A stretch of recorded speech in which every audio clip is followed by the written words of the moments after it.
Here's a bonus outtake from our interview with Matt Chamberlain. You can hear Matt's full-length episode, and you can browse our growing archives of past episodes for free by subscribing to the Trap Set on iTunes or your favorite podcast app. Was there a year where you felt like you hit a tipping point and the work started pouring in? Yeah. I'm trying to think when that... There was two records that I did that came out at the same time, or within the same year, I think.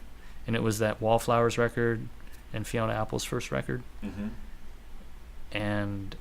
And within that year, there was also Tori Amos did that Choir Girl Hotel record with her, which it was her record where she had a band for the first time. So all those records came out within a year of each other, and they all did really well.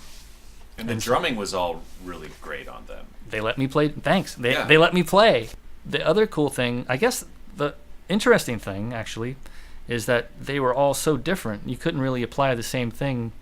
I couldn't apply the way I played in the Wallflowers to Fiona because she was more of an R&B singer at the time, and we were trying to figure out a different way to make her sound unique, because she could have easily have done the programmer dude with synths kind of thing, because her voice is it's that kind of like soulful thing. And so luckily the producer of that record hired John Bryan and got some quirky elements in there, and we experimented a lot with drum sounds and tried to make the drums sound like they were electronic or programmed, or at that time having a lo-fi drum loop was the thing that you would do.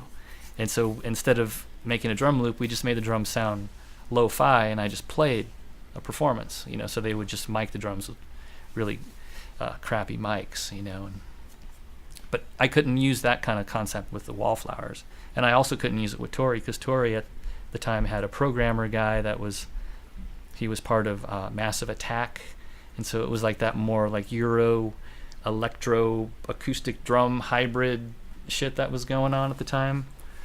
So I couldn't play like I did with the Wallflowers with that guy, because that was more piece it together by playing and chopping the shit up in the computer. And so at the time, were you really excited to be a part of all these projects? Yeah, very excited. And you felt like you were able to express yourself creatively in all these different ways. Yeah. Well, and they allowed me to try stuff, because they didn't know exactly what they wanted. They didn't want anything that was obvious, so it was a process. They were willing to let me work it out with them. It was a creative situation where they didn't have it. There wasn't a producer saying, you got to do this. It was wide open, which was cool. Have you thought much about what you bring to the table that people are calling you for over and over again? Like, what is it that you have to offer? Well, I think it depends on what kind of music you're talking about too. Well, that's part of it though, because you're versatile. Right. Well, I guess there's a lot of different types of music that might require different types of things. And then there's also. Do you think that you're good at also talking to the artist and seeing, visualizing their vision and helping them get there? Is that part of it? That's definitely a big part of it, is being able to have a conversation with the people you're working with and understand what they want, instead of just coming in and just telling them what they want. Right. And if they're open to being creative, if they can afford to be creative, if they have the time. And even if they don't have the time, it's just, nowadays you can just show up and be creative because of Pro Tools. Mm-hmm. That's the good part of Pro Tools. You can just throw a million ideas at a song, and they can take it home and sort it out. What's the bad part of Pro Tools? Is that you can throw a million ideas at a song, and you never quite, you have too many options. Are you an anti-options person by default? Do you like just getting it right and going with your gut instinct? No, because there's a lot of options. So do you show up with a bunch of drums? Not anymore. I used to show up with a shitload of stuff. Did you have a cartage company and everything? In LA, yeah. Yeah. So somebody would just show up and bring all of your stuff. Remember at one point I had the drum kit And then I had electronic LAN, and then I have this hybrid drum kit that's percussion, and also would just bring my own mics, like weird mics, and just say, hey, well, if we're going to do a normal drum kit, here's this, and if we want to overdub some electronic shit, if you want to make a loop out of some crazy percussion, I got all this shit here. Let's be creative, and that came out of working with Fiona and Tori, because they were very into that hybrid of. My friend Danny Frankel played on that album too with Fiona. Yep.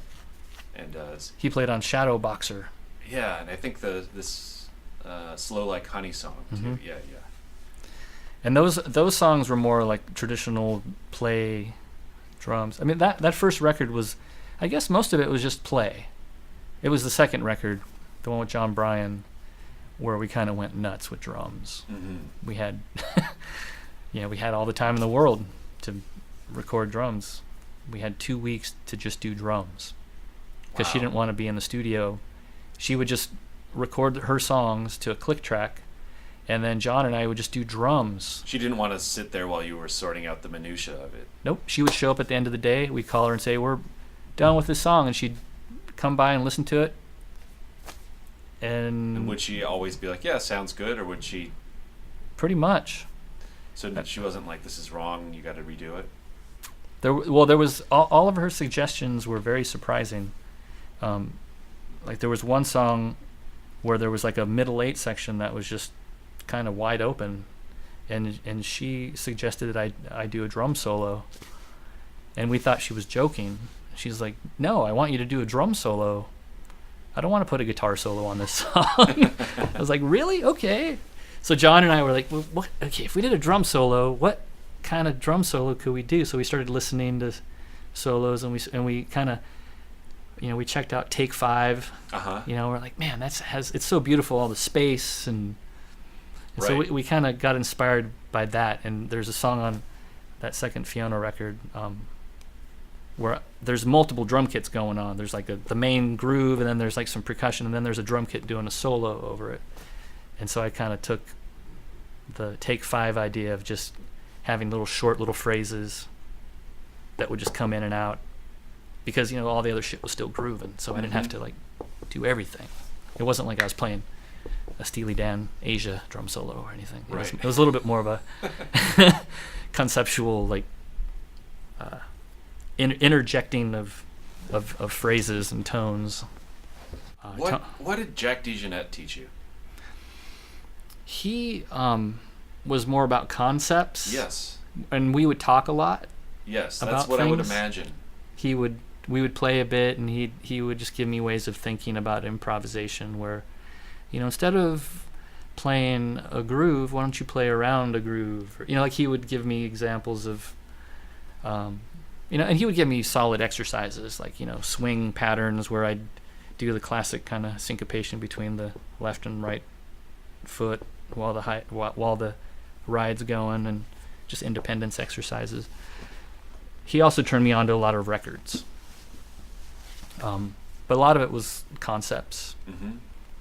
Think of the groove as like you're a dot, and you're always in the middle, but there's a lot of lines around it that go off in all kinds of different directions, but you're always in the middle.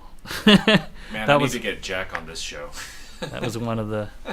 That's amazing. That was one of the concepts I remember, and it's always been very helpful with like if you're in a groove, a lot of times if you're just playing a really simple rock beat, you can tend to get real microscopic about it and maybe get a little bit tense. At least I do. Especially if there's a click. Yeah, and if there's, for some reason, just the most simple, like, like these kind of grooves, to me, are puzzling because there's no inside shit to get funky on, and it's just kind of. Yeah. Like those kind of grooves are just linear. And a lot of times I can't tell if I'm speeding up or slowing down. It's just hard for me to feel those kind of beats. Has all of your success subsequently made you less obsessive, or do you think you're the same? With wanting to learn? And just like your obsession with drums in general? No, I'm still the same. You still practice as much as you did back then? Well, now I just don't know what to practice. Uh-huh. Back then I had clear-cut assignments like, you're going to work on this exercise. Like Garibaldi would give me an assignment like, play this pattern with your hands, and then your right foot will read these rhythms, or, it was that kind of stuff, like independence things or sound level. He was really into the sound level. Like stick height and stuff? Just like having accented notes being accented and unaccented notes being, like getting your ghost note inside kind of thing together. So he would give me, paradiddle exercises that were offset, and the whole thing was making it sound right, like hitting the drum in the right spot, and then with Murray it was the technique of holding your stick and the sound of your stick. Like he would do stuff, and he taught me the technique. I think it's called the molar technique. Yeah. Where your fulcrum is on your middle finger on your right hand, and this kind of stops the stick. It's like this kind of. Yeah. I mean, it kind of over time I kind of lost it because I don't. You hold the stick in the front. It's kind of now? A little bit of both. Now it's a little bit of that, a little bit of this, depending on. It's a little bit of both. If I'm really bashing, I'm not using any kind of technique. I'm just trying to hold on to the stick and not hurt myself. Right. But those guys, man, blew my mind. He was like Yoda, Murray Spivak. And you were totally receptive to these guys. There was nothing in you that was kind of like challenging what they had to say. You were open to being mentored. I wanted to learn what they had going on. I wanted to absorb it all. And so at the same time, I was just obsessed with taking lessons. I wanted to be a really great drummer. And there were so many people in town here at the time and so after being with Garibaldi for like a year and a half, he recommended I check out Chuck Flores, who was really into just independence. And so I would go over to Chuck Flores' house, and he just had practice pad drum kits. And it was just all independence exercises. He had, that bass drum control book? No. The Colin, what's his name? Colin, I can't remember the name of it. So it's a classic book, like the Pro Drum Shop has it. Okay. And it's called Bass Drum Control. And he gave me all these exercises. It was just all stickings with your left and right foot involved in the middle of these patterns, and just getting fluid with getting around the kit and having all that happen. And then he recommended I go to it was like one teacher after another. I just kept, I would go with them for a while, and then they would maybe recommend something like, or maybe they would take off and go on a tour, and I couldn't take lessons from them. I think that's what it was. And then I ended up taking lessons from Greg Bissonette. Uh-huh. Who was probably playing with David Lee Roth at the time. This was before this was right after he had gotten off the road with Maynard Ferguson. Okay. And he was living in a house in the valley with his brother, the bass player, with Matt. And his whole deal was he taught me how to read big band charts. Right.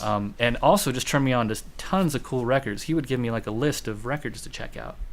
And back then it was there was no internet, so the only music I knew was the stuff my friends listened to and the stuff that was on the radio. I didn't know about Frank Zappa live in New York, or the Black Page, or Chick Corea's records with Steve Gadd on them, or just like tons. There was just all this music that he turned me on to I didn't even know existed. And so I would try to find these records, and like Weather Report, I had no idea. It's like, Weather Report, who? I was like 17 years old and never heard a Weather Report. Right. I lived in San Pedro. But you were 17, and you were. But I think this is telling for things to come, because you were living in San Pedro, going to shows and seeing all these great SST bands, and then simultaneously working with people that were coming from a more schooled background that were turning you on to a totally different scene. And I think over the course of your career, you've managed to kind of like merge all of those different influences. Like, you're not a purely technical drummer, you're a very musical drummer, and your stuff kind of has resonated and found a place with people that are a little bit more eclectic Cool. Would you agree with that characterization? Sure. I mean, yeah. Why not? I love a lot of eclectic music. My favorite shit is, like I'll listen to noise music. I love. There's this new artist, this girl, and I'm blanking out on her name right now. She bangs a piece of metal with a contact mic, and Pharmacon. She calls herself Pharmacon, and it's just noise. It's like a genre of music just called noise. Did you get into like the early noise stuff, like Genesis, Peorage, and all that stuff? Yeah, I love that. Okay. And so I love that. I love like Neubauten. I love Sure. John Coltrane. I love Peter Brotzman. I love the early Miles. I love the later Miles. I love Frank Zappa. I love Rush. I love I have a wide taste of things. I just love music. I love discovering things and getting turned on to things. I love electronic music. I try to incorporate it all somehow. I don't know how. Yeah, you do though. That's impressive. I try to filter it all through my how I play.